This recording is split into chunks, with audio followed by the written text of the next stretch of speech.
কত কিছুর স্বপ্ন দেখি, এটা করব, ওটা করব, কাছের মানুষদের গর্ব হব, পরিবারের মুখে হাসির কারণ হব, নিন্দুকদের সামনে উঁচু ঘরে বলবো, হ্যাঁ আমি করে দেখিয়েছি। এদিকে ক্যালেন্ডারের দিকে তাকাতেই দেখি বেলা ফুরিয়ে যাচ্ছে। দেখতে দেখতে কেটে গেল ২০, ২২, ২৪ সাল। শুধু সাপেক্ষে জানা হয়ে গেল পৃথিবীর নিয়ম অনিয়ম।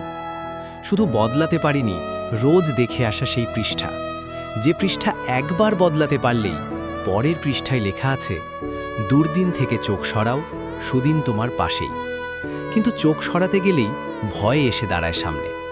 অজানা পথের ভয়, ব্যর্থতার ভয়, মানুষ কি বলবে সেই ভয়।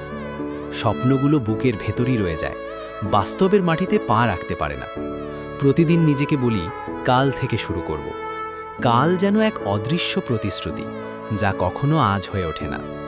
সময় চুপচাপ নিজের কাজ করে যায়, আর আমরা ভাবতে থাকি এখনো তো অনেক সময় আছে। আসলে সময় থাকে না, থাকে শুধু সিদ্ধান্ত। একটা সাহসী সিদ্ধান্তই পারে পুরনো পৃষ্ঠাটা ছিঁড়ে ফেলতে। হয়তো জীবন এতটা কঠিন না, আমরাই নিজের ভেতরে অজস্র দেয়াল তুলে রাখি।